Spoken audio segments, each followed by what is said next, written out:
All right, it is 6 p.m. on this July 10th, so I'll call this town council meeting to order.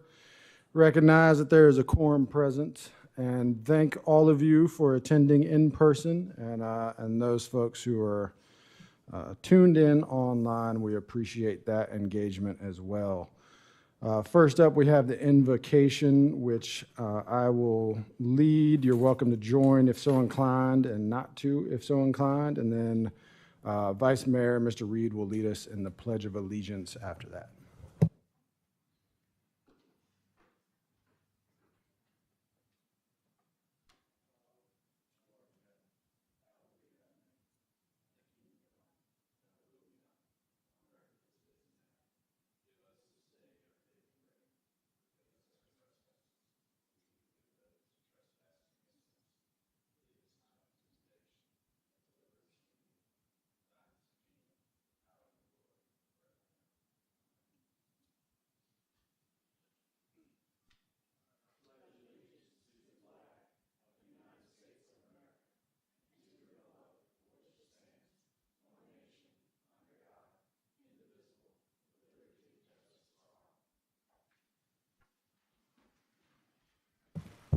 All right, thank you.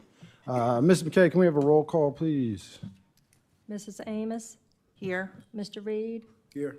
Mr. Dwyer? Here. Mr. Parrott? Here. Mr. Yolen? Here. Mr. Hunter? Mr. Hardy? Here. Thank you. Next up is the adoption of the agenda.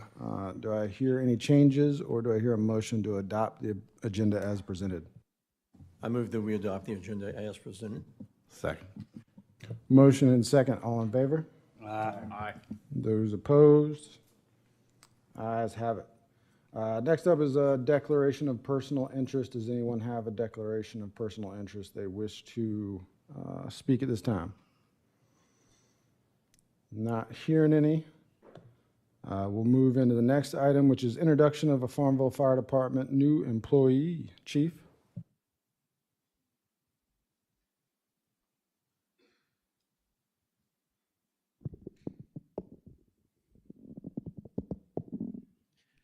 Good evening, Mayor and members of Council and Dr. Davis.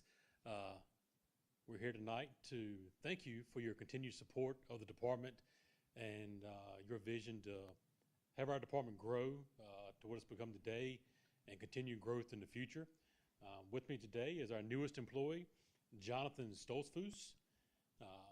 He has 13 years of firefighting experience, 4.5 of which has been with the Farmville Fire Department. So he's a local member with us, a lot of experience, a lot of good knowledge.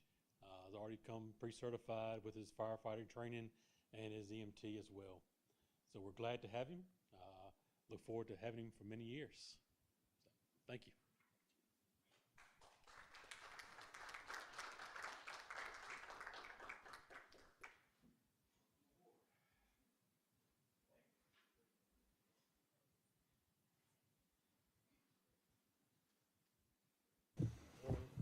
Welcome aboard. Welcome to the team. We appreciate you willing to serve. Thank you. Next item on the agenda is introduction of the new Human Resources Director. Are you handling that, Mr. Davis? I am. She can just stand where she is if she wants. Make it a little easier for her. Monday was Amanda Zirkle's first day on the job here in Farmville as our new HR manager. She comes to us with experience from Powhatan County in their HR department, and previous to that, she spent many years in the Commonwealth Attorney's Office in Chesterfield. She's born and raised in Cumberland County, currently lives in Cartersville. She graduated with an associate's degree from Southside Virginia Community College, a bachelor's degree from Longwood, a master's of public administration from VCU, go Rams, and is a certified professional through the Society of Human Resource Management. And we look forward to many years of her being here. And, you know, when we interviewed, she said, she goes, when you came to town, you came to Farmville. So she's coming back home. So we're welcome to have her. Welcome to the team, Ms. Zirkle. Next item on the agenda is public hearings. Ms. McKay, do we have anyone signed up for the first public hearing on ordinance number 228? No, sir. All right. Do we have anyone signed up for public hearing ordinance number 231? No, sir. I'll close that one. Have anyone signed up for public hearing ordinance number 232? No, sir. All right, close that one. Do we have anyone signed up for public hearing resolution number 2024-0701? No, sir. Close that. Do we have anyone signed up for resolution number 2024-0702? No, sir. Close that. Do we have anyone signed up for public hearing resolution number 2024-0703? No, sir. All right, we'll close that. And I believe we do have folks signed up for public comment period, though. Carol Anderson. All right, I'll just remind folks, the microphone, you have to speak directly into it, so please speak directly into it. State your name, your address. You have 3 minutes, and yeah, thank you for coming. Okay. My name is Carol Anderson. I live at 2503 Lane Street in Farmville. Good evening, members of the council. I reside on Lane Street in Farmville. Today I stand before you to express my strong opposition to the proposed Israel Hill project. I must emphasize a glaring issue that concerns us deeply on Lane Street: the lack of engagement from Sean Rosier of STEPS and Allison Bogdanovic of the Virginia Supported Housing with our community. Despite our repeated attempts to initiate dialogue and raise valid concerns, our voices have been met with disregard. We have serious questions regarding how this project will impact not only our property values, but also our daily lives. We have requested meetings, but the times offered have been during the working hours, making it impossible for many of us to attend. Our appeals for more accessible meeting times have been met with silence. This discrepancy in treatment between our community and others is troubling and unfair. Let me be clear. Our opposition does not stem from indifference to the issue of homelessness. Rather, we believe that redirecting resources to areas better equipped to handle these challenges would be more effective. Essential services, employment opportunities, and transportation are lacking in our rural setting, posing significant barriers to the success of a project. The potential relocation of individuals fleeing domestic violence also raises legitimate safety concerns for our community. Publicizing such sensitive information without proper regards could inadvertently put vulnerable individuals in our community at risk. Furthermore, the impact on property values has been severe, with current homeowners seeing significant declines. We chose Lane Street for its peaceful environment and to safeguard our investments in our homes. We feel our rights to protect our property and our concerns have not been heard and are being disregarded. In conclusion, we will not be silenced. We are committed to voicing our concerns and exercising our right to speak on issues that concern us, and we vote. We thank you for your attention. Thank you. Ms. McKay? Monique Thomas.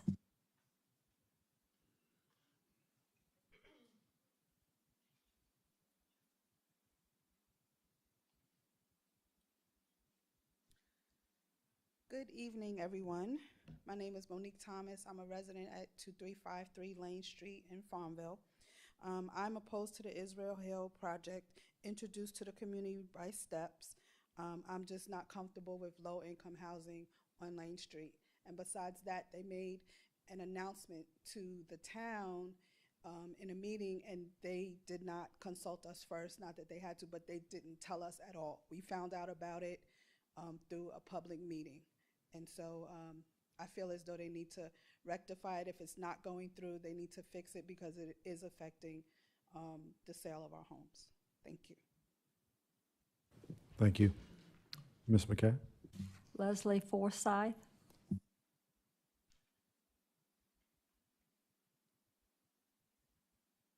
Good evening. I just want to reiterate some of the things that my neighbors said. My name is Leslie Forsyth, and I'm a resident of Lane Street. 2359 is my address. I moved into that house almost a year ago, and I've fallen in love with my neighborhood, with the peace and quiet, the lack of traffic, and the open and undeveloped spaces. I would like to add a couple of brief points to what my neighbors have already said. I feel that the news of the project on Israel Hill was handled very badly by STEPS and VSH. I attended the Israel Hill meeting at the Moton Museum and expected an open public forum, but walked into a PR blitz where the two organizations spent a lot of time patting themselves on the back and never even acknowledged us, the residents, either verbally or on the aerial map that was included in one of the handouts. I feel that that was insulting, and I feel that it was unfair. I have had several conversations with people, with citizens who are not neighbors, who do not live in the neighborhood, and I have been left with an uncomfortable feeling that to be against this project is to be viewed as a bad person, and I am not a bad person. My neighbors are not bad people. We are sympathetic to the needs of the homeless population in our community, but we are hoping that this project can be relocated to another location that does not impact an already existing neighborhood. We want to retain ours the way it is because we love where we live. Thank you for listening. Thank you. Ms. McKay? Barbara Dickerson.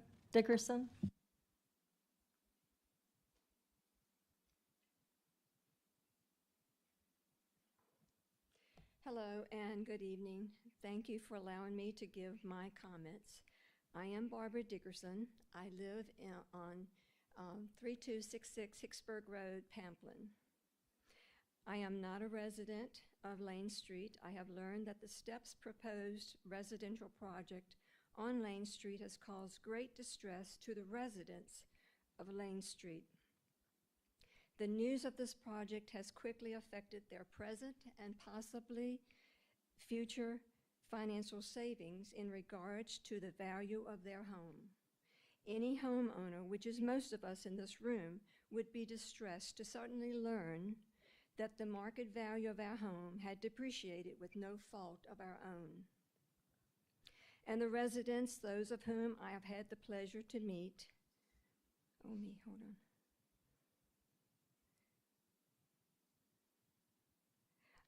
I have had the pleasure to meet are concerned about the future control factor of this residential project. Another very important concern of mine is the safety of the female-owned and operated established businesses. I am aware of 3. Located near Lane Street is the Two Sisters Thrift Store, owned and managed by 2 sisters. Then a short distance to the west of the proposed residential project on the on the other side of Davis GMC are 2 units in one building, of which I am the property owner. One business is Miller's Country Store, managed by Amy Miller. She has 14 full and part-time employees, all females. The other unit, also female-owned and female-operated, is Senseworth, with 5 employees. And consider the High Bridge State Park Trail passes through the property of the proposed project. What is the possible impact on the widely used, beautiful High Bridge Trail? Will there be a safety concern for those who enjoy the trail? And please, just because I share these concerns does not and should not imply that I object to helping those in need. Thank you again for allowing me to speak on this proposal. Thank you. Ms. McKay? Lisa L. Seltzer.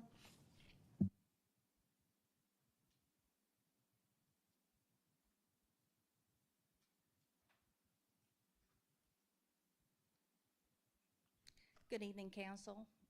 My name is Lisa L. Seltzer, and I live at 2505 Lane Street. I know that homelessness is an issue, and I have empathy for the homeless, but in saying that, we cannot be blind to the issues that come with that, it brings with them. My concerns, along with our residents, is the current and future loss of property value of our homes. Just the publicity and uncertainty from this project has driven buyers to not want to look at our property or realtors to even show it. The house values have dropped. There's panic. No one from STEPS nor Virginia Housing are contacting us or answering any of our questions we have about this project. Everything is hush-hush. There's been no answers to our many concerns. Some of our questions are, and I know this can be hard, but we need to face what we're going to say here. Who are we housing here? We are talking about mentally ill, drug abusers, convicted felons, illegal immigrants, sex offenders, etc. The U.S. News and World Report states that 77% of homeless people are mentally ill and 1/3 are seriously mentally ill. SAM-SHA reports that 26% are homeless due to having drug addiction problems. Prison Policy Initiative reports that 70% of homeless have been incarcerated. So what about our safety of our current residents and our families? Our residents are made of older residents, single mothers with small children, single women, middle-aged men and women, older men, younger men, grandchildren, etc. How will the community support the homeless residents there with jobs, transportation? How will they support AA, drug rehab, mental health support? What about the support to the non-addicted the non-addicted family members that come in with them? How will this facility monitor who is coming and going so that the trouble problems they came from do not follow into our community? How about the financial impact it will have on our Farmville community to support such a project?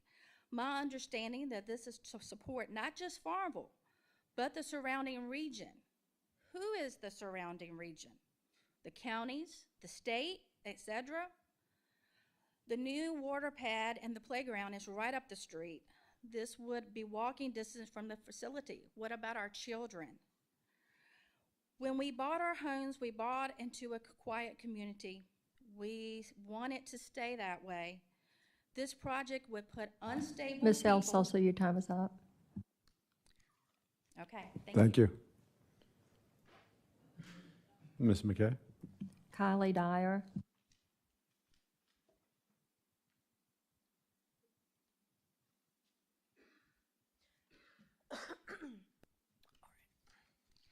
Hello, my name is Kylie Dyer, and I am a homeowner on Lane Street, 2355, making me a current resident of Israel Hill. I am part of the group that would most be affected by the STEPS and Virginia Supportive Housing Project at Israel Hill.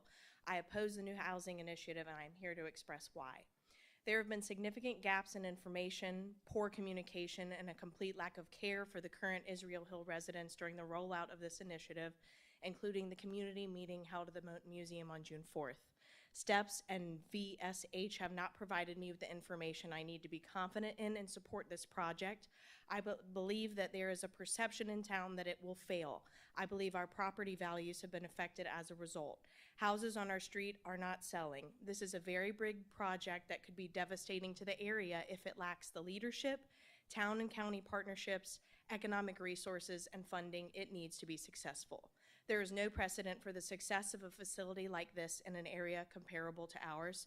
STEPS and VSH have not provided us with any data that would support having enough job opportunities for a new, concentrated group of individuals and families who may be in need of employment to support themselves.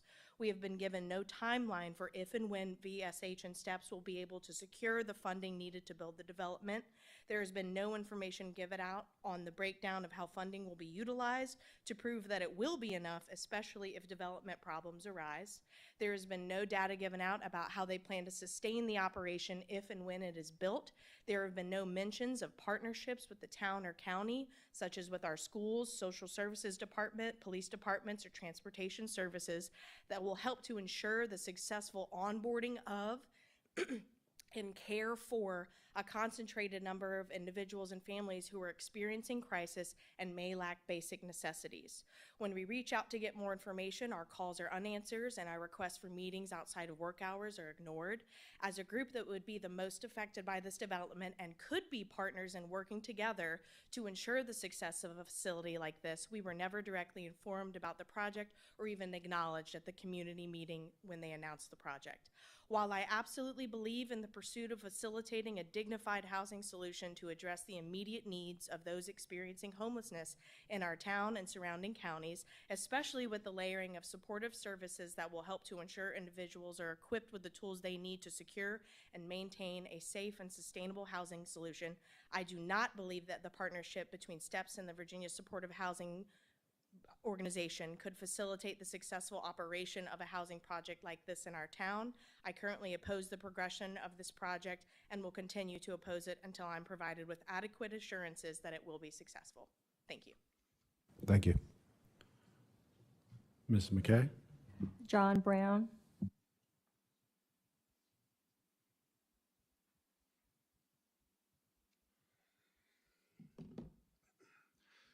My name is John Brown. I live at 2355 Lane Street. I'm here today to express my opposition to the Israel Hill housing project. First, I feel it's important to say I believe people in crisis deserve a safe place where they can get the help that they need to get back on their feet. Unfortunately, based on what I have seen, I do not believe the project put forward by STEPS or Virginia Supportive Housing is the answer. Their inability or unwillingness to notify us of their intentions, address our questions and concerns, and their seeming disregard for myself and my neighbors is extremely troubling. I have serious concerns regarding the success of this initiative.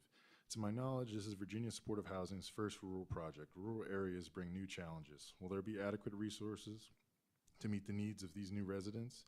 How will STEPS ensure the continuing success of this facility? They are already relying on government grants to make up the other 95% of their funding. Is this a self-sustaining model, or they continue to be completely dependent on government funding, which is not guaranteed?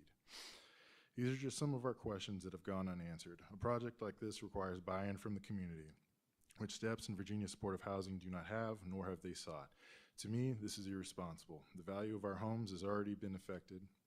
Right now, I have neighbors who cannot sell their homes because STEPS and Virginia Supportive Housing have come forward with a plan that raises questions they cannot answer and requires money they do not have.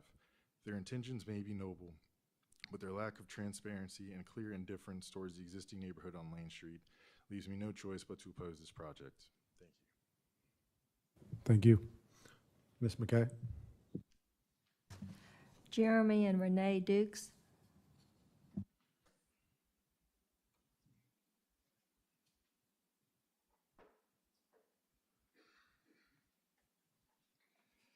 Good evening. My name's Jeremy Dukes. My wife Renee is over there. We both live at 2511 Lane Street, and we're here to add to the chorus of unhappiness, I suppose, about this project. Mr. Dukes, can you talk into the microphone, please?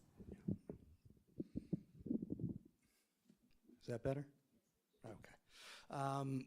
We went to that Moton Museum meeting and announcement, and it was very disappointing to us that they really had no plan to hear from us. They came in just saying how amazing everything was, and they were going to do this, that, and the other thing.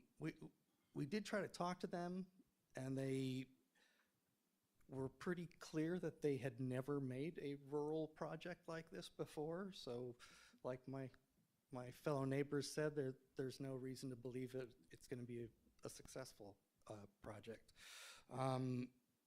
We all vote in the elections. We want to support Farm Bill in any way we can, and definitely helping folks in need is super important. I've worked with folks that have disabilities, and I would be the first person to help, but where they're putting it and how they're doing it is definitely questionable. They don't even own the land, but they can put out in public forums that they're going to do this and going to do that with no idea of how long it's going to take. The real estate folks have told us that they're not showing on our street because of this project going forward. It's not acceptable. Thank you very much. Thank you. Ms. McKay? No one else has signed up? All right, thank you all. We'll close public comment at this time. I will say, for any council members or any members of the public who are unaware, STEPS and Virginia Housing had a meeting on June 4th, I believe it was June 4th at the Moton, concerning this project. It's not a project that is before the Planning Commission or before the council. And to the testimony of the residents, I don't think they own the land. And they also, I believe, have a $23 million funding gap to get the project off the ground. So I think they're maybe hoping for state and federal funding to close that gap. So at this time, the project is not a project that sits before this body or the appointed body for the town, but we appreciate that you have shown up to voice your concerns and to let the record show how you feel about it. So thank you for that. Next item on the agenda is the consent agenda. Do I hear a motion to accept the consent agenda as presented? I make a motion with we accept the consent agenda as presented. Second. Motion and second. All in favor? Aye. Those opposed? Ayes have it. The next item is the finance report for June 2024. Ms. Julie Moore, our finance director. Good evening. So first, we're going to talk about the work session reports, since we didn't have work session last week. And those are May reports. And they're a lot of like budget to actual and then actual to prior year. So when we look at revenue to budget, we should be about 92%, but of course we're not there. And as I've talked about before, that's because there's some revenue that we haven't recognized, and then there's some things in the budget that isn't true revenue. But if you excluded those, then we're on target to where we should be.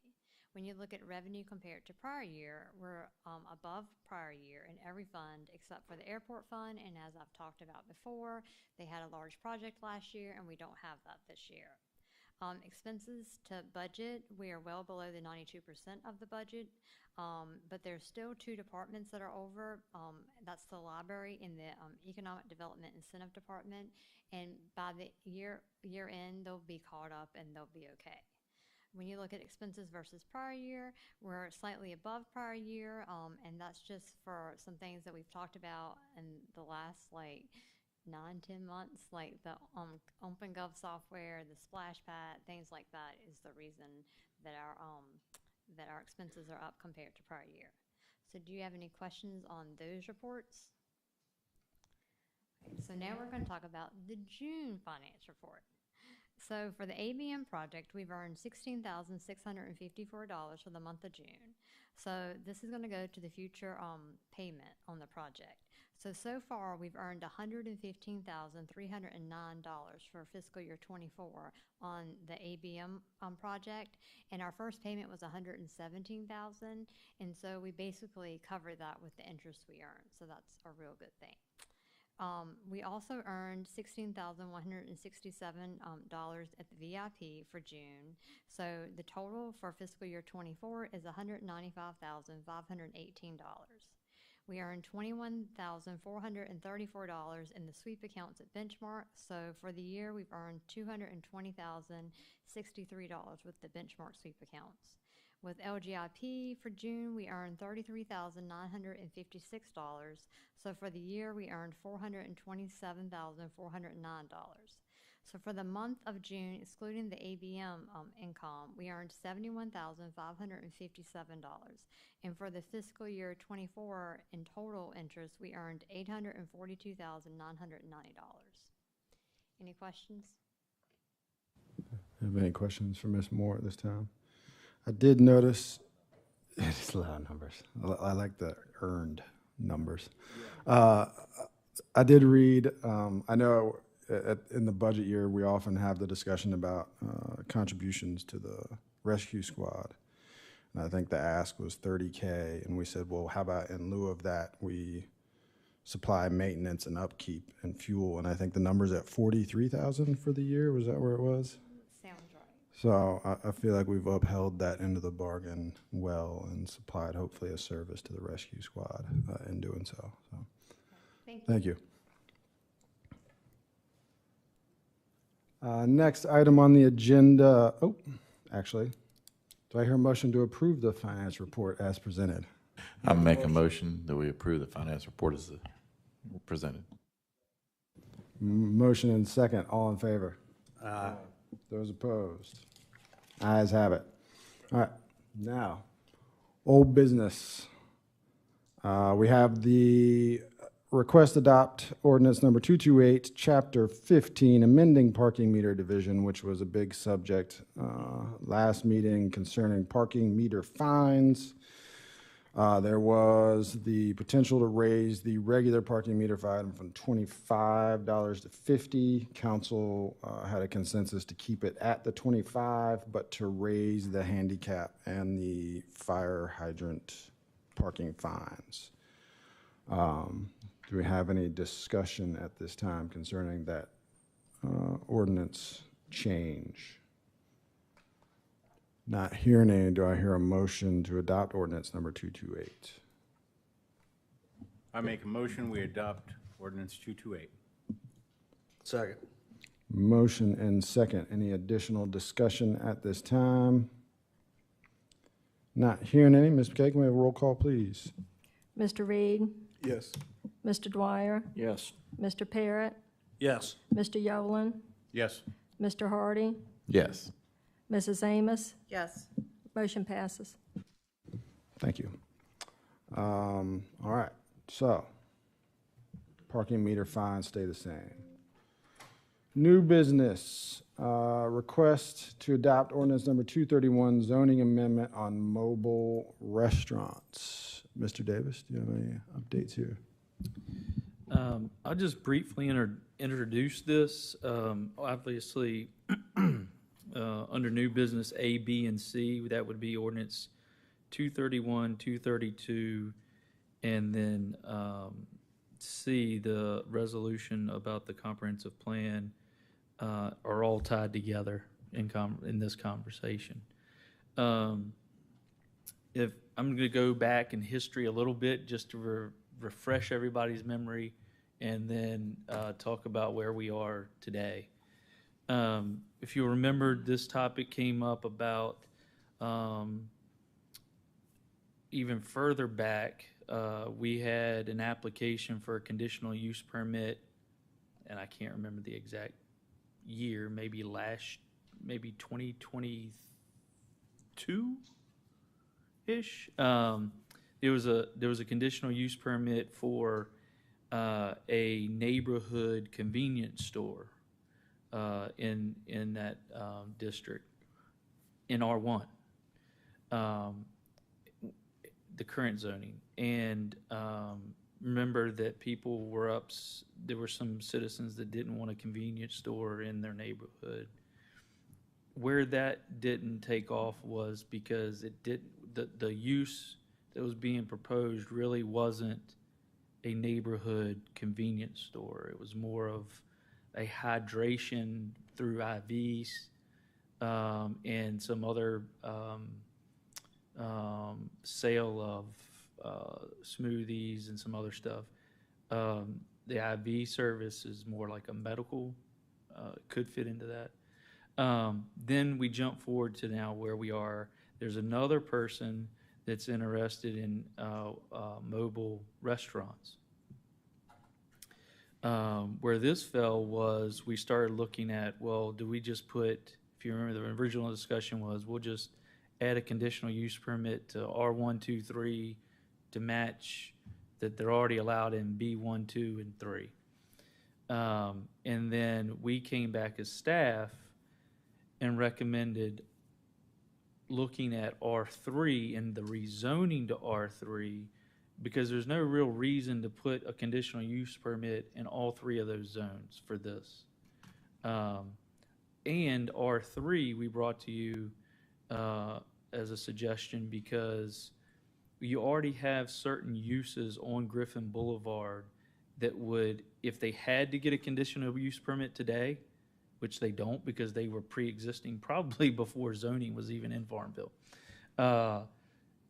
There's a barber shop, which is a personal service. So they would need a conditional use permit, but it's on Griffin Boulevard. There's a Masonic Lodge on Griffin Boulevard. It's a civic group, which is conditional use permit in R3, already existing.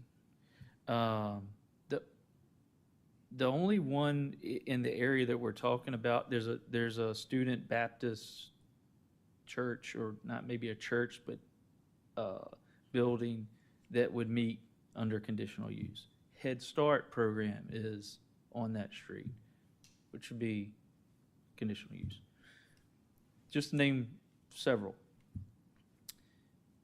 This wouldn't be any different. So all these different ones would have to come and get a conditional use permit if it were today. R3 is diagonally across the street from High Street. So you have High Street that has a whole section of R3 up and down High Street currently. If you look at from that perspective, that's why we brought it to you. And you all agreed to send it to the Planning Commission.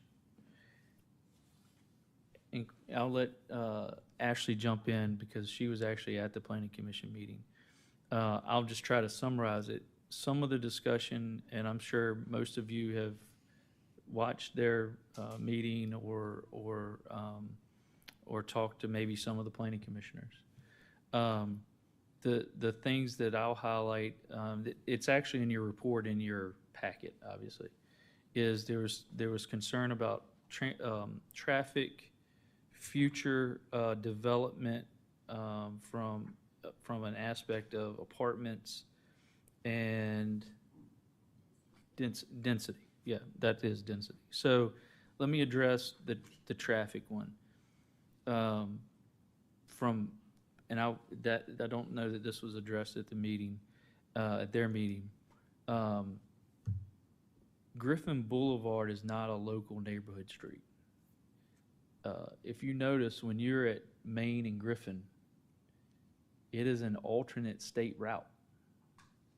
So it is a collector, not an arterial, but it is a collector street road. So it's not a neighborhood street.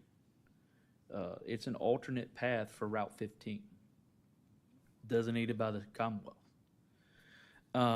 So you could potentially already have larger numbers of traffic on Griffin because of that, especially if you had to shut down 15 for any purpose. That is the alternate route. That's why it's alternate 15. As far as density and the conversation of apartments and things like that, there's not and I'm not going to say definitively, but Ashley would know better than I. Currently, you would have to adjoin or bring together multiple lots in that area to get the density you would need to build an apartment. It currently does not have any lots in what we're describing that you could go in today and build apartments. Future, potentially, if somebody wanted to get those.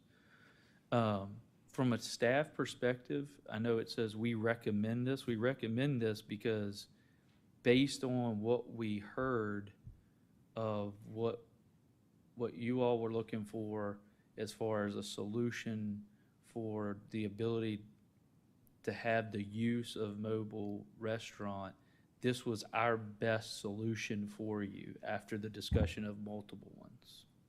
And so at the end of the day, the decision is truly up to you all. The Planning Commission held their public hearing. They discussed it amongst themselves. It was a split vote. It wasn't a unanimous vote. And that vote, just to remind you, is a recommendation to council. Their decision is not binding. Theirs is a recommendation to look at that and make a recommendation to you. Your decision is a binding decision. But we have some slides. If I didn't cover anything, we want to open it up to you for questions. And I've got Ashley for all the nitty-gritty details that I might not have off the top of my head. But Mayor, I'll open it up at this point. Hey. Do you have any discussion, any questions? I have a question. So the place you're talking about is at Redford and Griffin. Is that the lot? That's the lot that was proposed for the mobile food trucks. That was the request. The request Now, at the end of the day, you could have 5 more on Griffin Boulevard that request that. Or you could have another lot that requests something else. But currently, I mean, for this, this isn't even for the conditional use permit.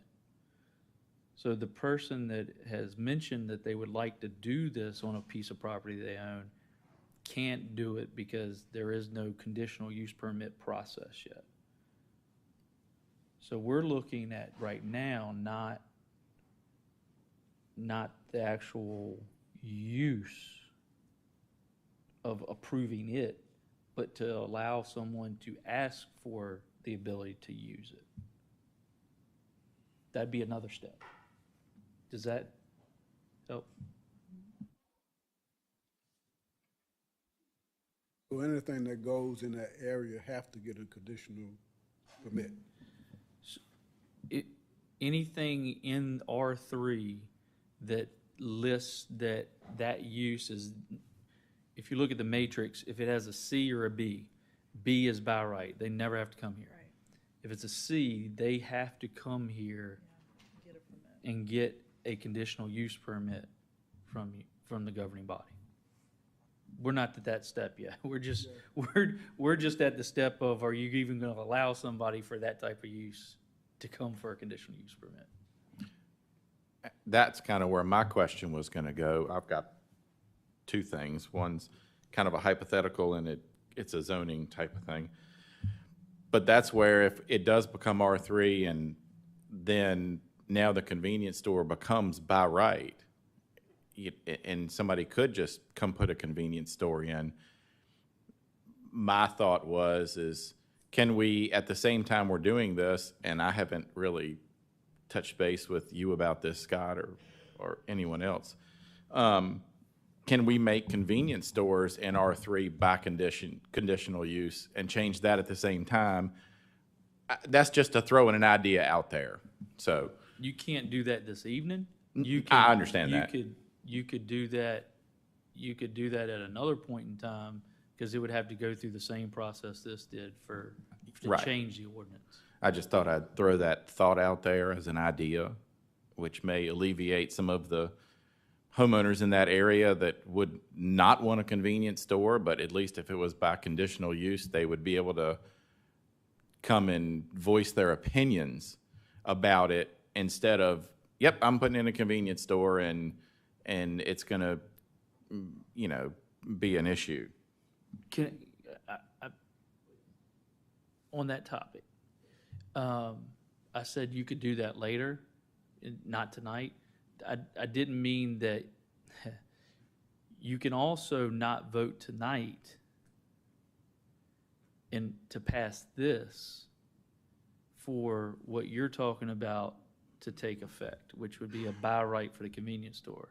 So once you've held the public hearing, as long as you, on this ordinance, as long as you don't make any changes to it, you could do 2 different ones. It'd be cleaner for one, but we could hold another public hearing and go through the same process and do the 2 changes together.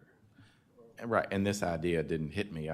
While we were discussing it before, I would have probably it just didn't hit me till later, and I thought that might not be a bad idea if people wanted to put in their 2 cents worth on that topic before we're done. And then if we want to do that, I don't care. I can ask my other question in a few. Have you heard from any residents at all concerning this as far as from the approach to town? We had one resident call, gave her information on the meeting times and dates.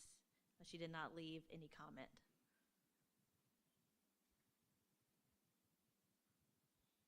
So the only thing we're looking at on this one is allowing mobile restaurants in R3.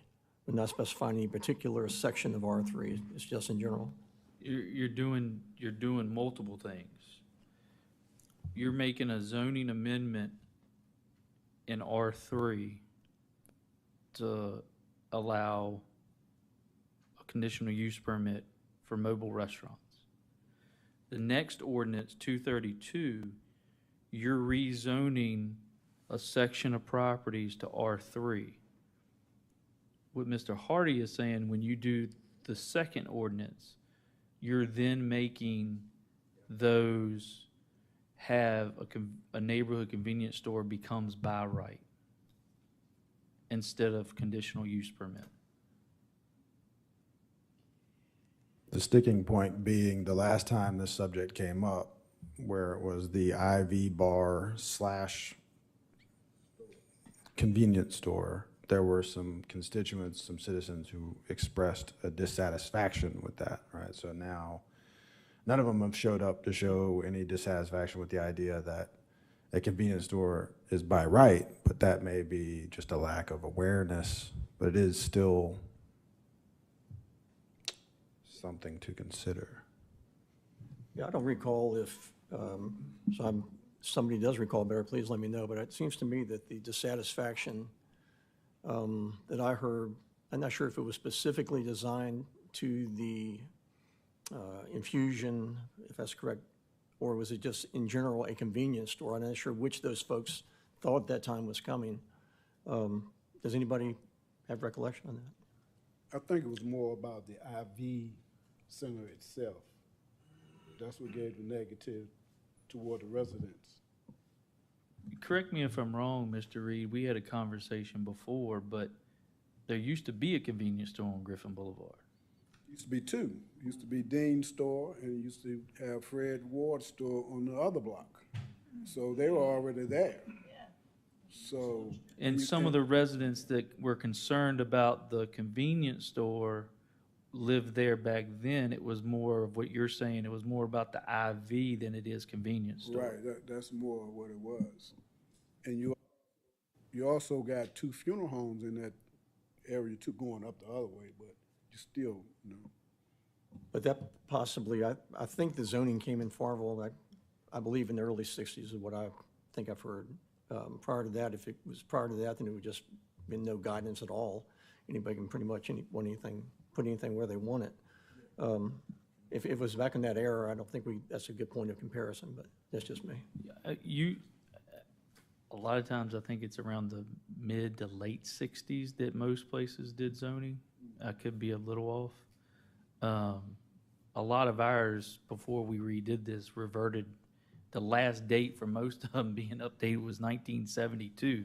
So Farmville could have been a little bit behind even later. I'm not saying it in a negative way, than the late 60s. But I just wanted to draw on that conversation because there used to be, years ago, some convenience stores on Griffin Boulevard. And some of these same people lived there. But you drew a good point. I think it was more about what that convenience store was going to be than a true neighborhood convenience store. That's why it didn't meet the definition of a convenience store. because you got letters from a church and some residents that had questions about that location. So that's mainly what it was.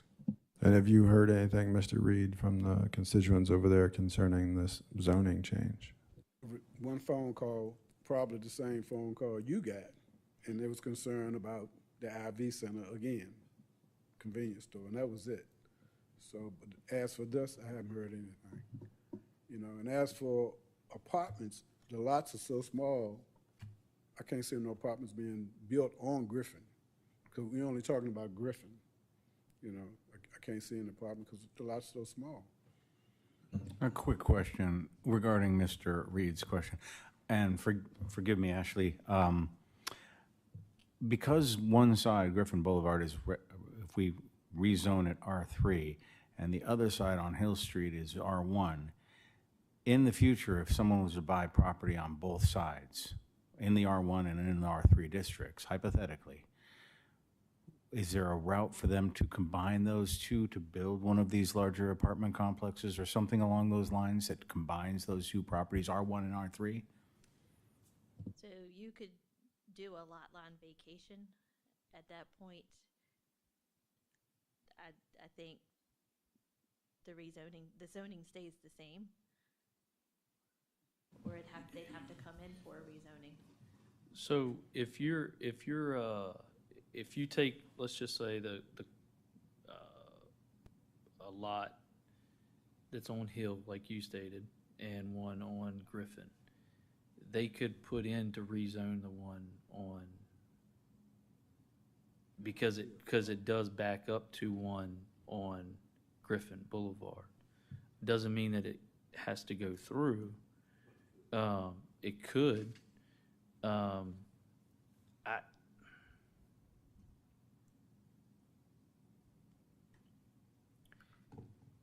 For someone to do that, it would have to be advantageous that it creates enough space for a duplex or an apartment in order for that to occur. I would think.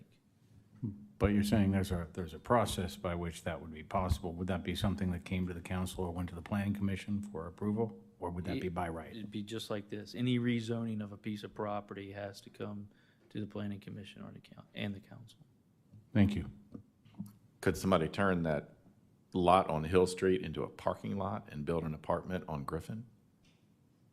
I mean, there's a lot of, I know it's hypothetical, and I'm just building on, just so we get a big picture here, and I know it's not much change there, but I was just throwing that out there to add to your hypothetical. I'd also have to double check because a parking lot is a use, and I don't remember where that is allowed. I was going to say, I don't see it in one.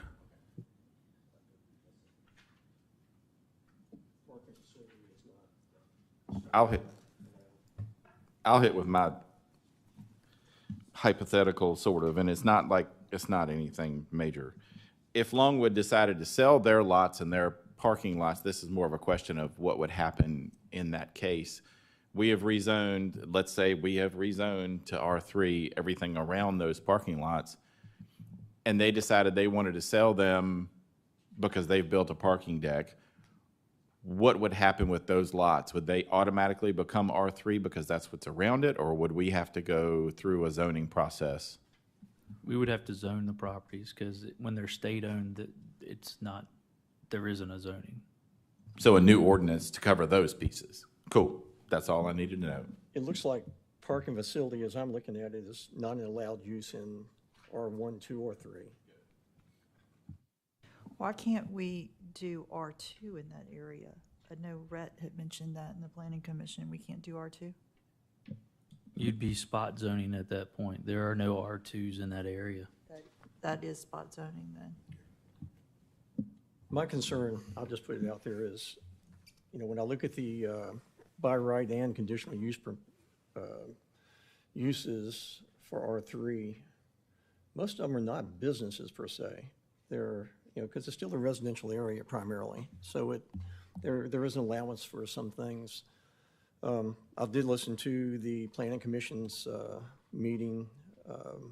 They had a lengthy discussion on really all these topics. And I think, personally, I think their arguments in this was not recommended. The zoning change was not recommended by Planning Commission, I think on a 3-2 vote if I'm correct in that. Their arguments make sense to me. The arguments are listed here. They make sense to me. I personally just, hate denying anybody an opportunity for success with their business, but I just agree with the Planning Commission's recommendation on this. Just for my own edification, out of the businesses that are on Griffin, there's only one, would this to change to R3, there's only one business that would be left non-conforming outside of conditional use, correct? Like all the rest would all the rest would qualify kind of as a conditional use under R3, with the exception of one? Yeah, none of them would have to go through the process. No, they because they're wouldn't. already there.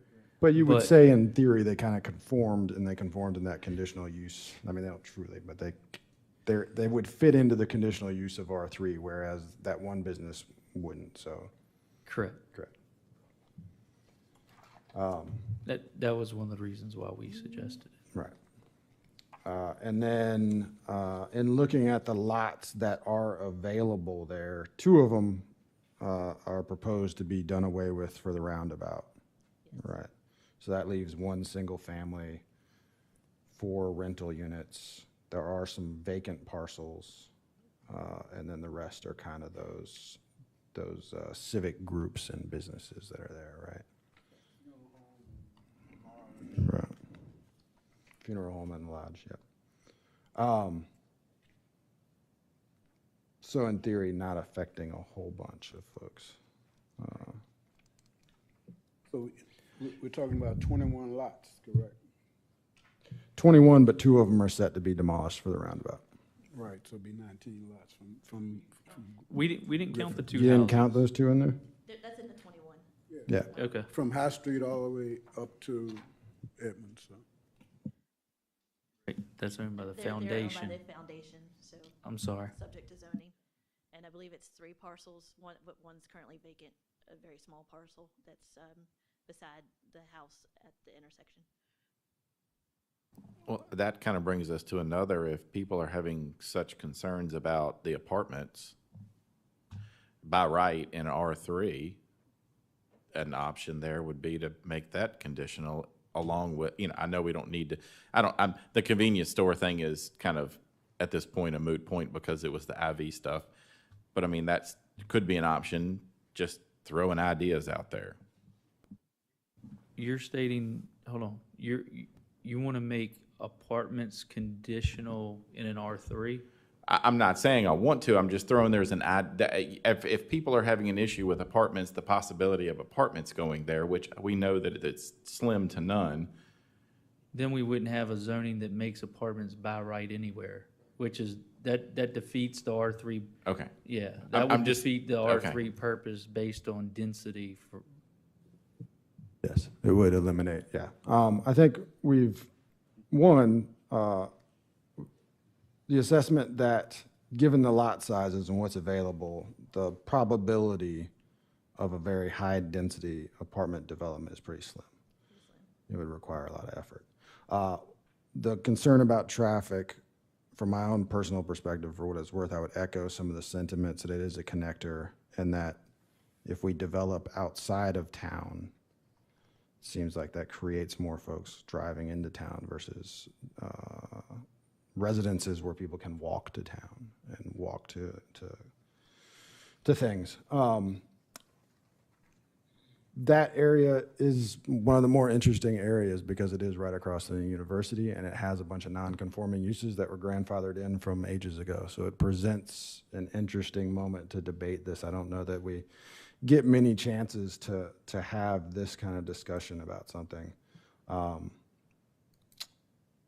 The Planning Commission voted 3-2.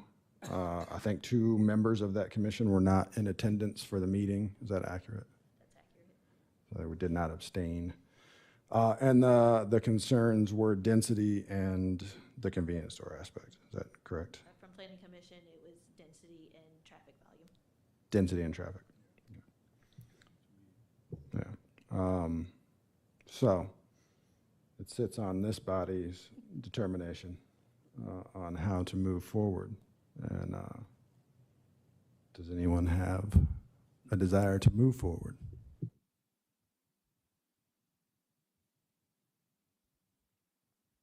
On which ordinance? I mean, there's Well, three, I mean, they're all kind of together. Well, you've got to, you Bring got them to up. make, you just Somebody make would a- have to make a motion on one and see if it passes, or it gets tabled and we move on. It seems like the first one is really just addressing whether or not we want mobile restaurants in R3. That If is the that's first case, one. Correct. That And- still has merit on its own, whether this happens or not, I think. The other two are in reference to specifically Griffin Boulevard, rezoning I and understand changing that the. they're broken down in different. They have to be, Yeah, yes. well, it might be that somebody might want to vote in favor of number one, but not on 2 and 3, is my point, yeah. Absolutely. And what sits in front of us is currently ordinance number 231 zoning amendment, which would make mobile restaurants. And let me clarify, Yeah. Mayor, the planning commission actually approved this one. They did not approve the other two. So let me clarify that. I think they were Apologies. 5-0 on this particular one, I believe. So this person wanted to take their mobile restaurant and wanted to set it up on, they did not, okay. No, the mobile, so this is only affecting owners of property. Okay. Mobile restaurants is a whole different permit. They have to actually come get a mobile food truck permit to then be able to go on a piece of property. I got you. Yes, ma'am. Okay. I'll go ahead and make a motion to approve 231, ordinance 231. Second. Motion and second. Any additional discussion about mobile restaurants in R3? Not hearing any. Can we get a roll call, Ms. McKay? Mr. Dwyer, Yes. Mr. Parrott, Yes. Mr. Yolen, Yes. Mr. Hardy, yes. Mrs. Amos, Yes. Mr. Reed. Yes. The motion passes. All right. First step down. Now the fun starts. Yeah. Ordinance number 232, official zoning map change, rezoning of properties along Griffin Boulevard from High Street to Edmund Street. What is what's the flavor? Why are you looking at me? I have a natural tendency to drift down this way. I'll start looking back this way. I'd like to add a couple comments, if I may. I live right around the corner from that area. And I've thought about this a lot. I do think that it would be in the town's best interest to move forward with this zoning adoption. It creates this avenue that's kind of more walkable for people who live on the other side on Hill Street and beyond. It might spur some good economic growth in the area.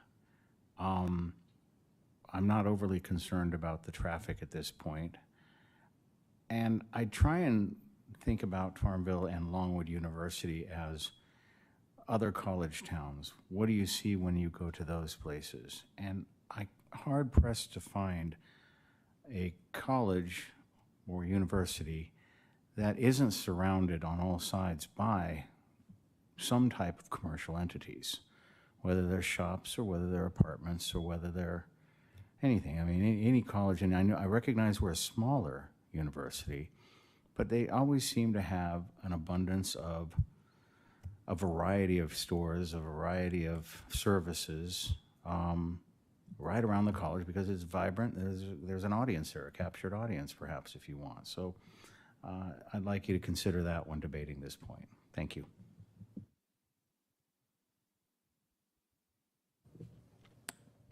Mr. Reed? I'm just going to make a request to adopt ordinance number 232. Second. Motion and second. Any discussion at this time? Ms. McKay, can we have a roll call, please? Oh, yes, absolutely.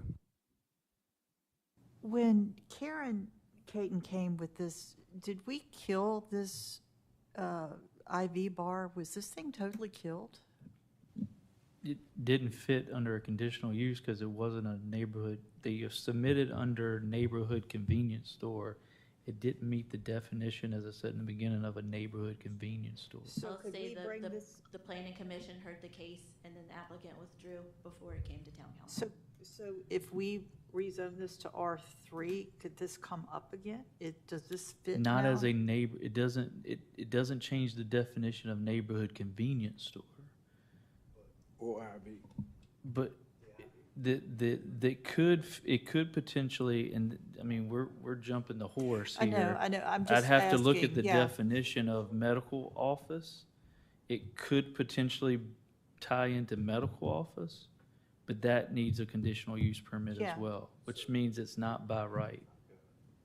You'd still have to make a decision on giving somebody, like you did on the last ordinance, that ability on their property. Okay, that's what I wanted to ask. That's a good clarification, for sure. Any other discussion at this time? Ms. McKay, can we have a roll call, please? Mr. Parrott, I'll be the first chicken. Yes. Mr. Yolen, Yes. Mr. Hardy, Yes. Mrs. Amos, Yes. Mr. Reed, Yes.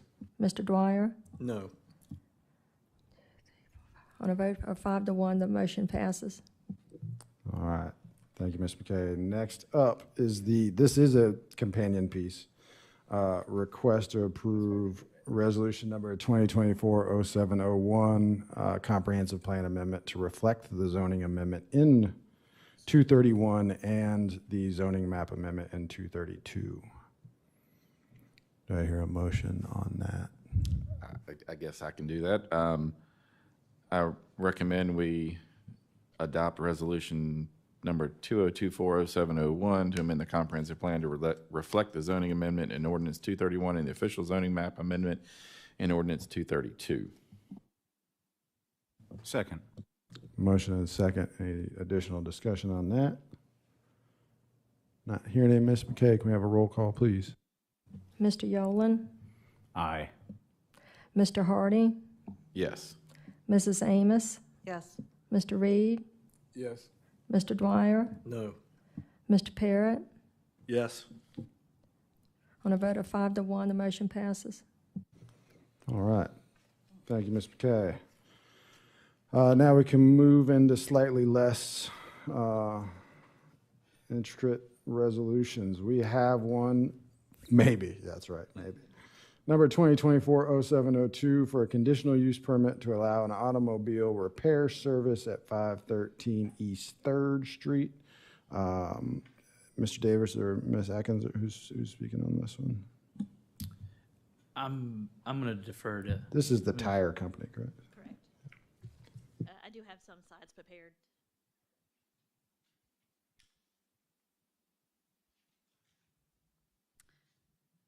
So this request was from Melvin Ramirez to operate an automobile repair service that specializes in tires at 513 East 3rd Street. The previous use of the site was an automobile sales. Adjacent businesses include Fisher Auto Parts, Rockwell Audio, and self-storage units. The parcel is currently zoned B2, Transitional Commercial District. Automobile repair service is allowed by conditional use permit in the B2 district. And I included a couple of slides with the vicinity map and some pictures to get your eyes on the property. So the town code already specifies some specific standards for this type of use. It had 4. Those 4 were included in the conditional uses submitted to council, and they were all vehicles stored on the premises in excess of 72 hours shall be placed in a storage yard. No exterior display or storage of new or used automobile parts is permitted, and no storage of motor vehicles in landscaped areas or within 10 feet of the public road right-of-way. The use shall be designed to ensure proper functioning of the site in regards to vehicle stacking, circulation, and turning movements. Some considerations, utility considerations. This property is currently connected to town water and sewer, so no additional connections needed. transportation, there's adequate parking on site, and no improvements are required to the public streets. Environmental, this site is not located in a floodplain or other protected area. There is an existing tree line buffer between the site and the single-family dwellings on Longwood Avenue. The applicant provided a narrative describing how the business would operate. That narrative was included in the staff report submitted to council. The application appears to meet the standards of review for conditional use permits. The application is consistent with the future land use map and the mixed-use commercial districts. There are no significant impacts to the site or adjacent properties. Staff recommends approval of the conditional use permit. Planning Commission did add one condition, and that is to permit one storage trailer no larger than 10 feet by 40 feet to be placed to the rear of the structure for storage of tires. Mr. Ramirez, I don't believe is in the audience, but I can answer any questions about the staff report. Have any questions at this time? Yep, just one, and that was, I had a discussion with Dr. Davis today about the storage of stuff, and this says permit one storage trailer, which I think when I listened to the Planning Commission meeting, he was saying something about it is going to be literally a trailer that is on wheels that can be moved. And I mean, that's left for a lot of open interpretation, because I think the storage of the stuff in something enclosed where it can't be seen was the request, and I don't think that this hits that. I think saying storage trailer leaves it a little too open. It could be any kind of trailer with open sides, and tires could be everywhere, and people could see them, and it would be a nuisance and stuff like that.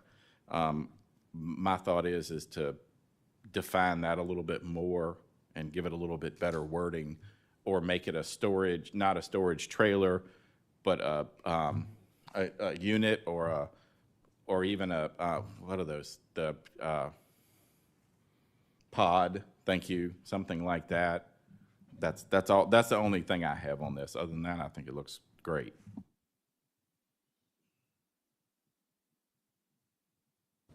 Any other discussion at this time? Any questions? I'm going to ask Mr. Elder, just for legal purposes, if the council makes a amendment to this, does it need to go back for a public hearing? It'd be more. It sounds like defining a trailer, whether it's open or whether it's enclosed or some other kind of storage than a trailer. Would that need another public hearing, or just? Is that not already defined in the definitions? Well, if they change, I'm saying if they amend the trailer piece to being enclosed instead of open. Instead of undefined. It's not defined at all. Have it enclosed as opposed to undefined. Here.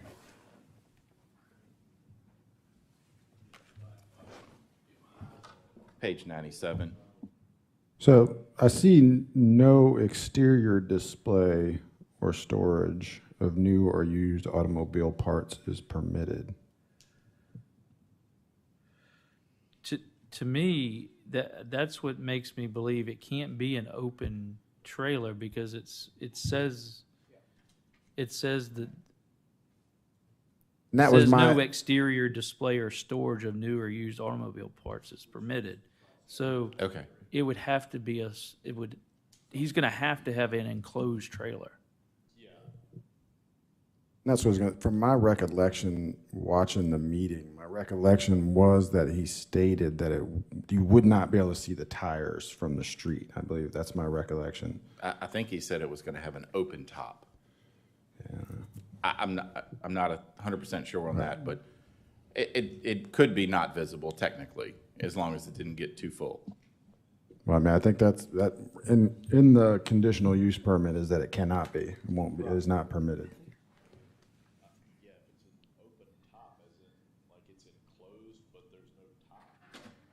I think, Tires are typically stored in something like that.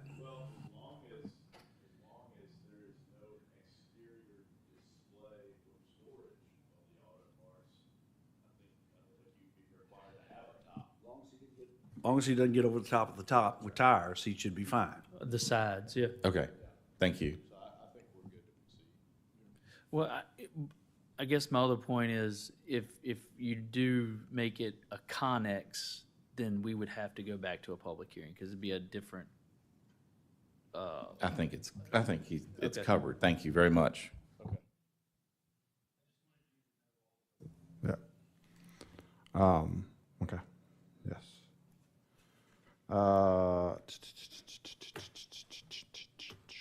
All right, any other additional questions or concerns regarding the CUP for this automobile repair shop? Not hearing any, do we have anybody who wants to jump on approving or motioning to approve resolution number 2024-0702 for a CUP to allow automobile repair service at East Third? So moved. Second. Motion and second. Any additional discussion at this time? Not hearing any. Ms. McKay, can we have a roll call, please? Mr. Hardy, Yes.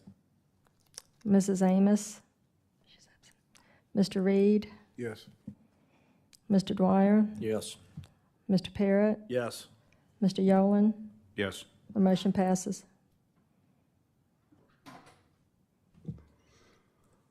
All right.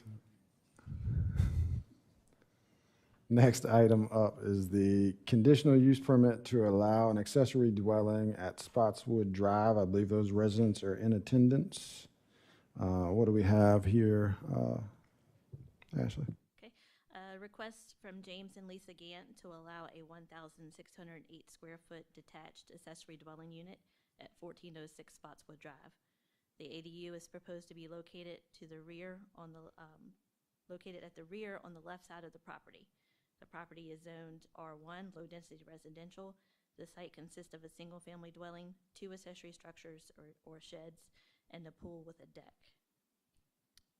The R1 low density residential district allows for a density of up to 3 units per acre.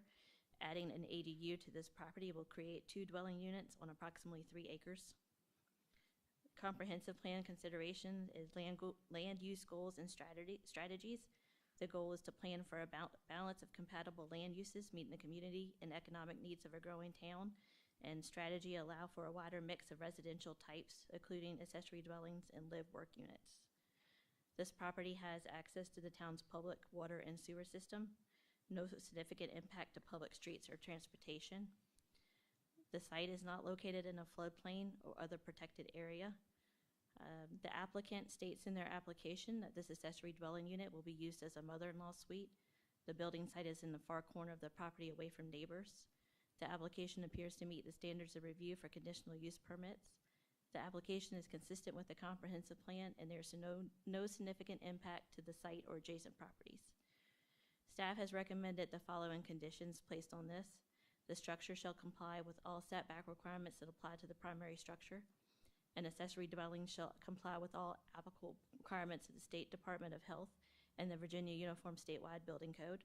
And no signage advertising or promoting the existence of the structure shall be permitted on the exterior of the structure or anywhere on the property. And again, the applicant is in the audience if you have any questions for the applicant.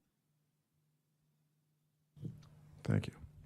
Do you have any questions at this time concerning CUP 24004? Would it continue to be there after the needs of when it's being used presently? Yeah, once you approve the conditional use permit and until it's there until it's not used for more than 2 years. Yeah, follows the property.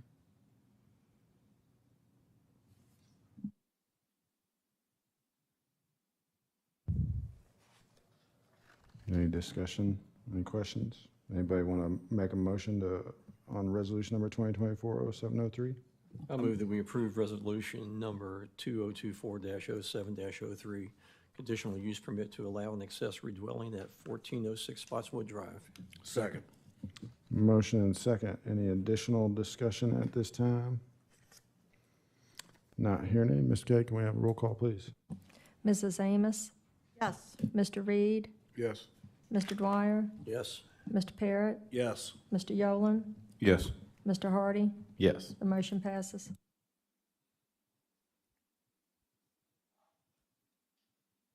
Thank you, Ms. McKay. Thank you. Next up on the agenda, now that we've gotten through the meat, is the town manager's report. Mr. Davis.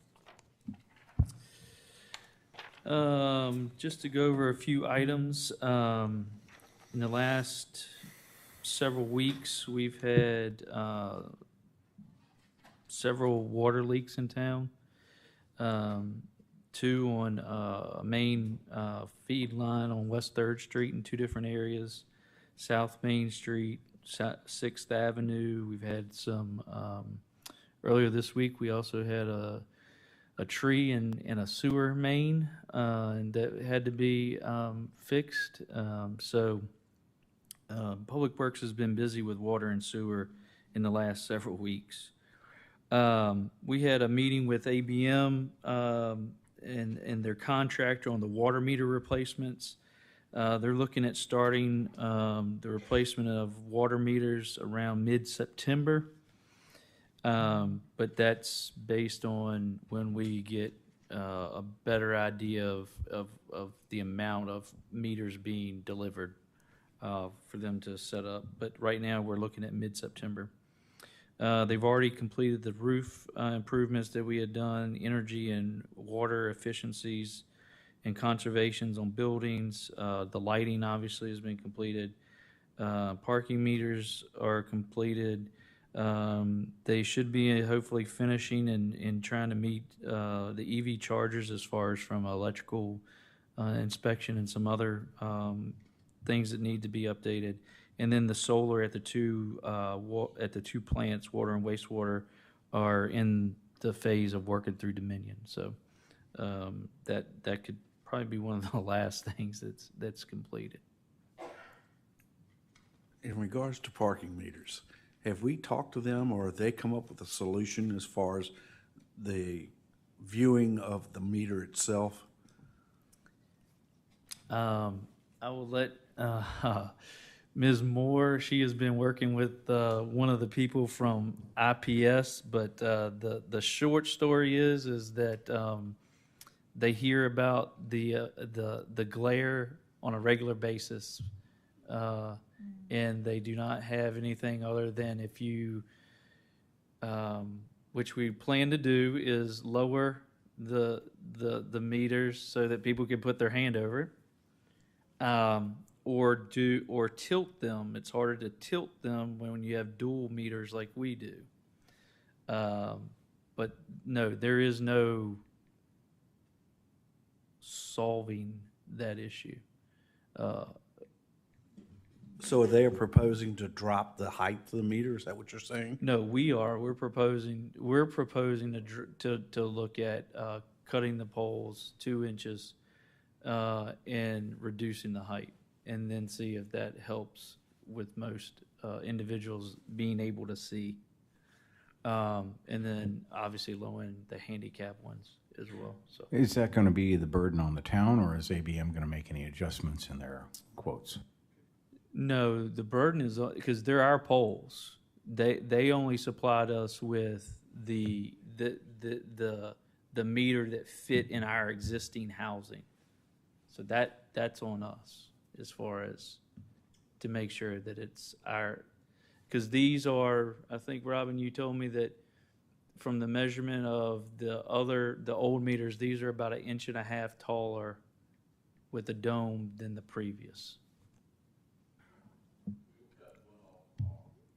And you got to remember, you could see the other one because it was facing you. It wasn't at an angle. So they're gonna cut one tomorrow, 2 inches, check to see how it works, and then go from there. But I think registering to ABM, which I'm sure you have, that there is some dissatisfaction amongst users with the glare on the screen, and that's something they may want to think about as they move forward, because it is seeming in that right-hand corner seems to be the biggest issue, but it is definitely tough to see there. If I might, I would actually suggest taking a good look at that 2 inches and seeing if that's enough for people to look down at. It's a lot easier for people to kneel down and look at that the lower than it is for them to grow 4 inches. Correct. That we're only doing 2 at first, so that we don't cut too much. So we can't add it back. Measure twice, cut once. Where was I? Number 3, Hurt and Profit began looking in manholes this week to evaluate the age of sewer lines. Chlorine gas to liquid is still moving forward. Actually, at our 2 plants, DEQ has approved the drawings for the wastewater treatment plant, so we'll be moving forward with the installing of that in the near future. And then we're sending, actually today, to the Virginia Department of Health drawings for the water treatment plant for their approval for the change. Splash pad, drum roll, no. We have 1 pump back running properly. We believe that we had the manufacturer or the manufacturing rep of the pumps here on Tuesday, yesterday. And we met with them, and they were able to get the pump, 1 pump back working, the other, the motor is burnt, so we will be getting that hopefully tomorrow, and they should be installing that at the end of this week, the first of next week.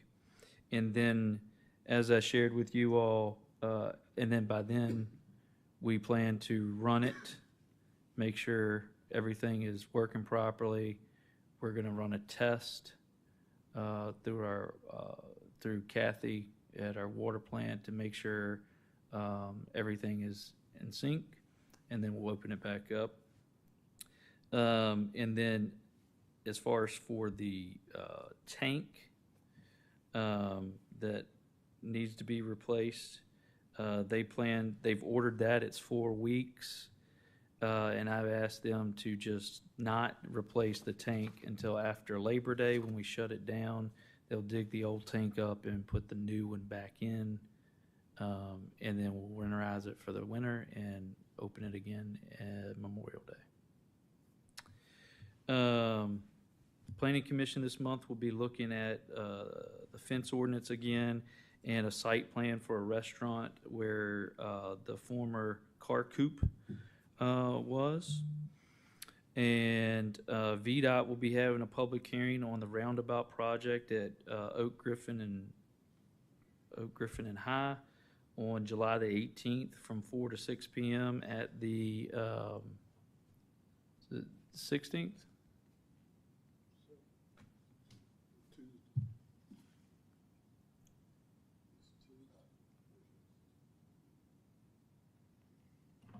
Correct, the 16th. The alternate date is the 18th, my apologies. Is the 16th from 4 to 6 p.m. at their location on Commerce Road.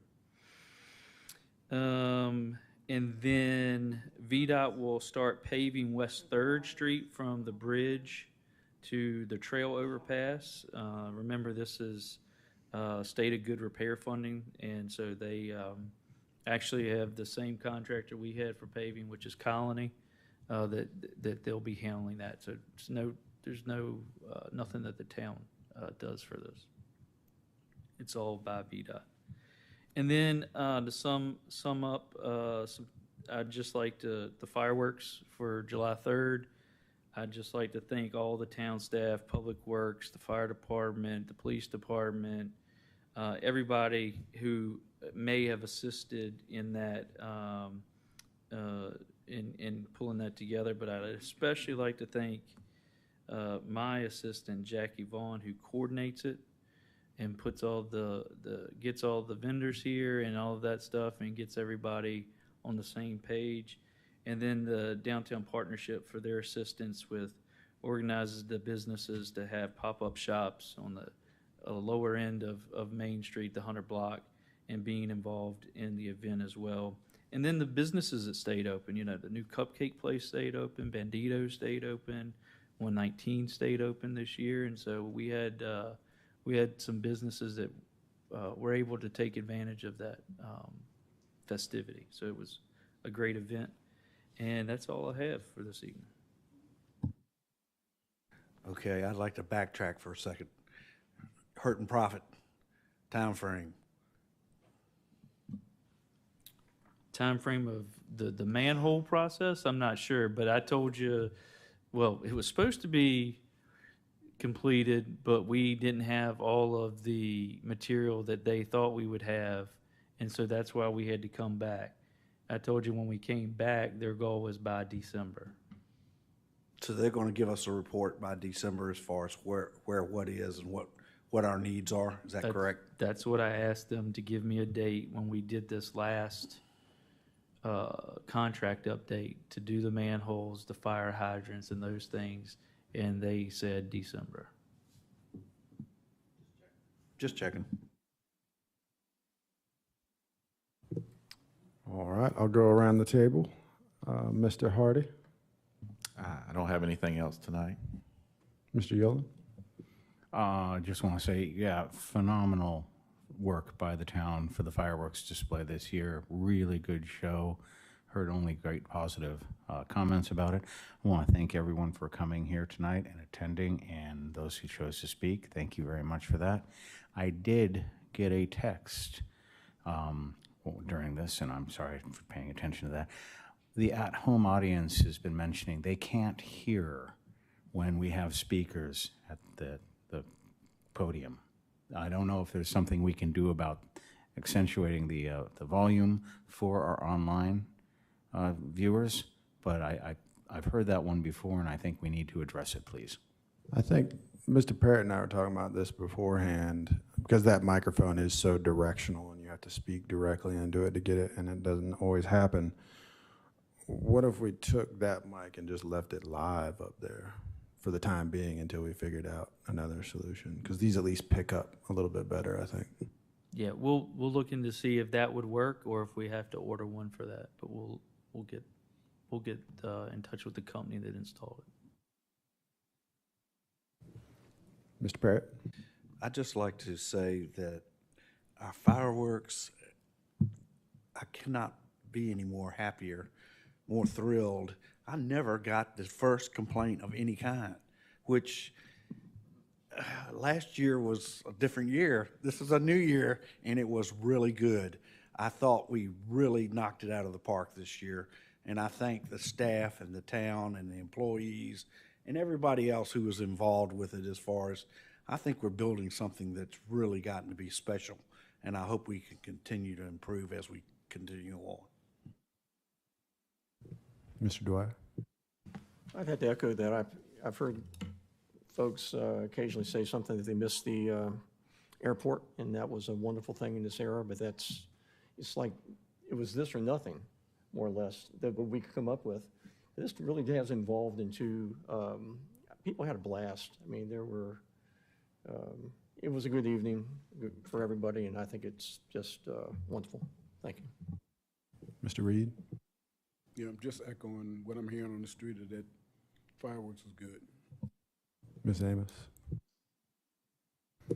I'll echo all those sentiments as well. Thank you to the Downtown Partnership for their partnership in that event, as well as the Chamber and everybody who attends those meetings throughout the year to make sure that event goes off. And Absolutely. I talked with Miss Jackie Vaughn the next day and told her what an amazing job she had done. And I think we both appreciate, and everyone appreciates, how much the community appreciates the improvements in that event each year. And they see the work that gets put in and how much care goes into it. And it is a beautiful thing to have the community together to celebrate together downtown. Like, I heard the cupcake shop was hopping, which is awesome. New business, so a lot of people got introduced to them. And that was the whole motivation behind bringing it downtown when we realized we could no longer do it at the airport, was this would bring people to town and we could have an event that celebrated our community and celebrated America. And so hats off to everyone, Public Works, Public Safety, and everyone who played a part. Well done.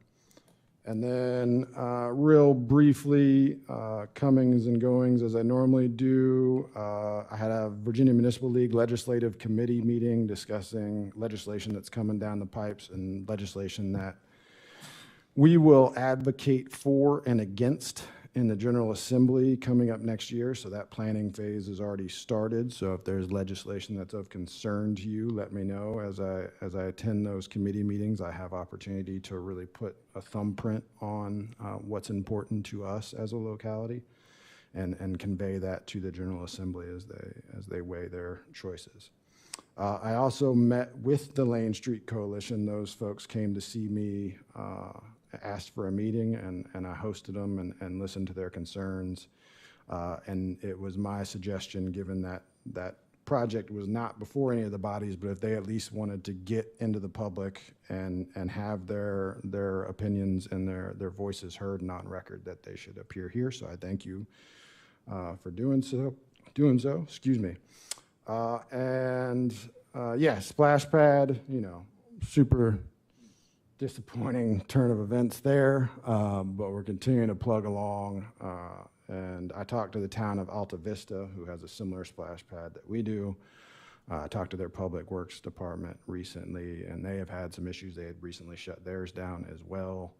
And they offered to help in any assistance going forward if they could. They were very gracious. It was a nice conversation. But of course, we would love to have it open, and we'll endeavor to get it back open.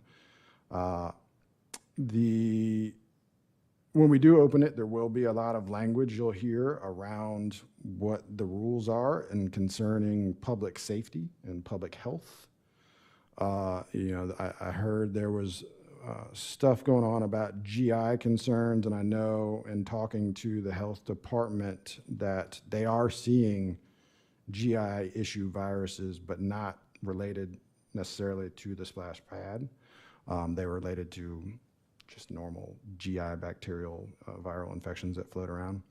But they have offered to help us get the word out about how safe, I saw somebody posted they thought the water came from the lake.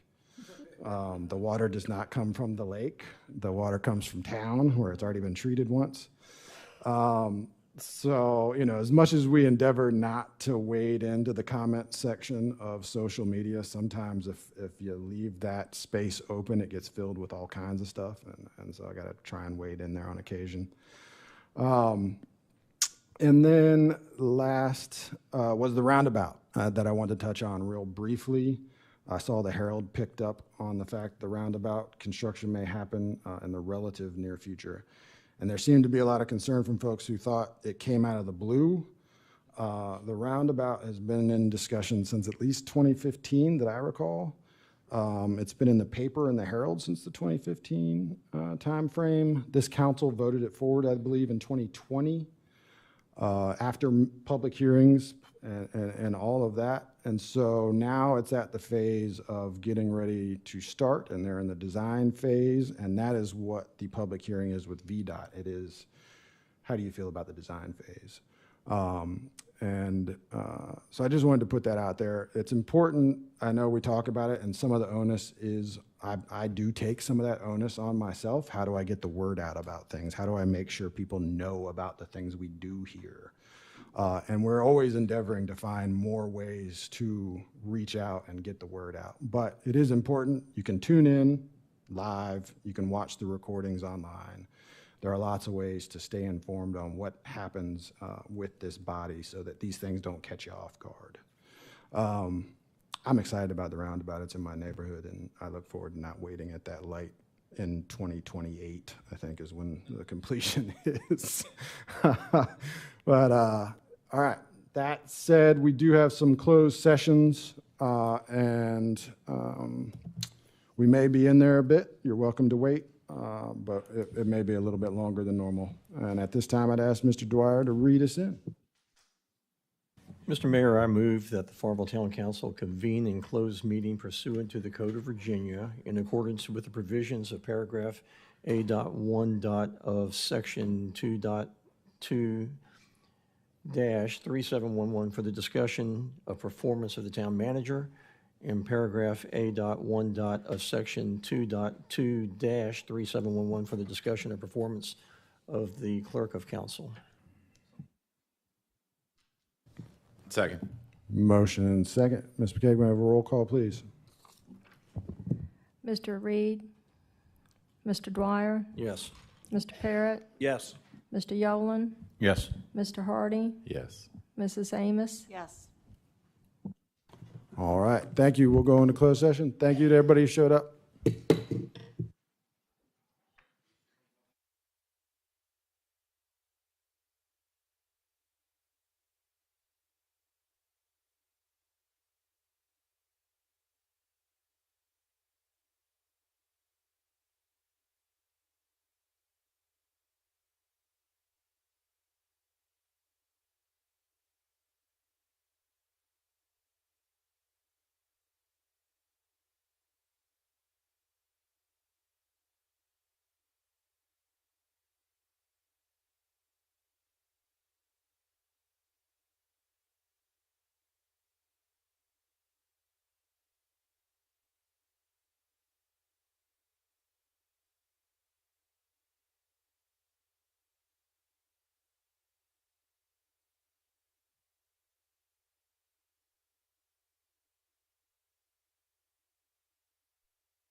Mr. Dwyer, if you would read us in, please.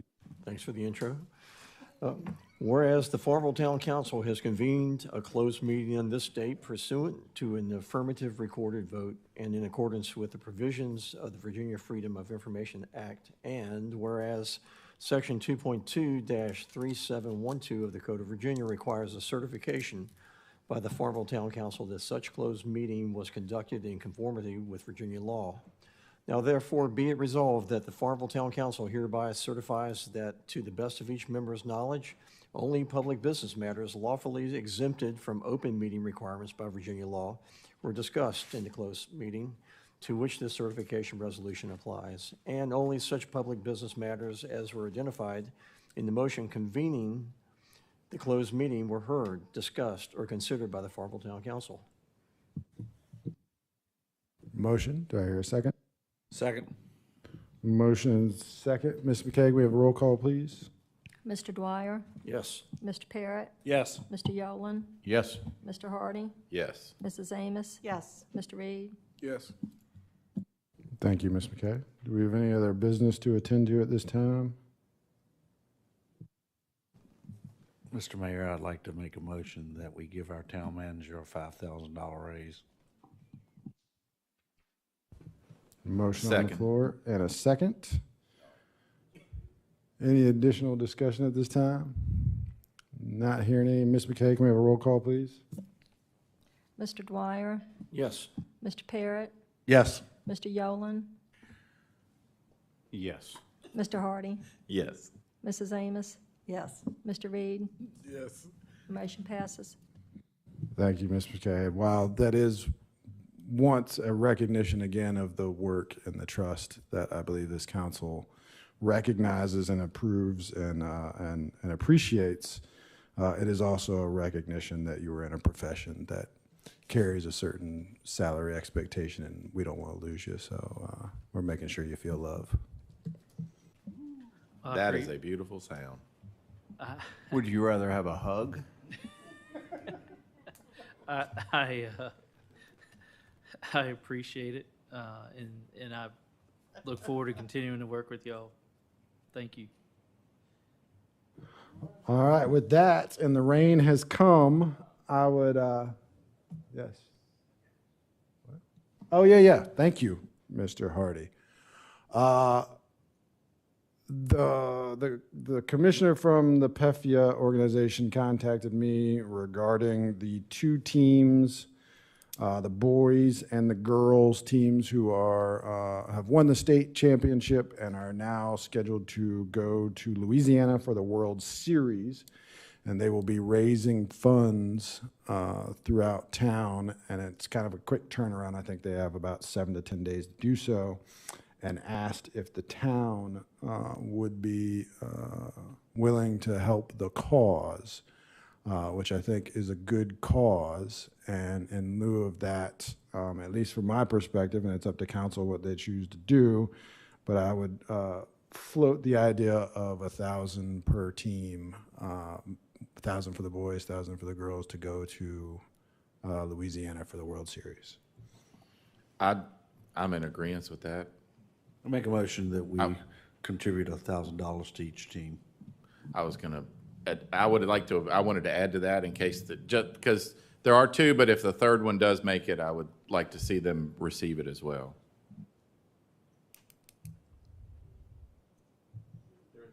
There's a third team that has state championships this weekend, and if they do win, I would like to leave it open for us to be able to help them as well. It's the Debs and the Majors, and then the girls, the Angels, are playing their state tournament this weekend, and if they win, they will go to the World Series. I know it's closer, but I would love to be able to, if we're doing for one, I would love to be able to do for all three. So can we say something like, whoever goes to the World Series gets $1,000?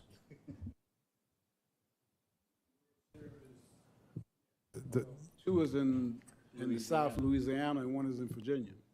No, this third one is just in states right now. But if they were to go to the World Series is in Prince George. Is that accurate? Yeah. Yes. George. That's y'all's call. I recommend. Second. This rescind, can we take your motion out? rescind my Can we- I rescind my motion and make my motion to include the possibility of a third team of receiving financial aid from the town of Farmville as well, Second. of $1,000. Second. Okay, motion and second on the floor for PEFIA teams who are going to the World Series. That would be the boys and the girls and possibly the Debs who are playing this weekend. $1,000 from the town to send them to the World Series and show our appreciation. Motion and second on the floor. Ms. McKay, can we have a roll call, please? Mrs. Amos?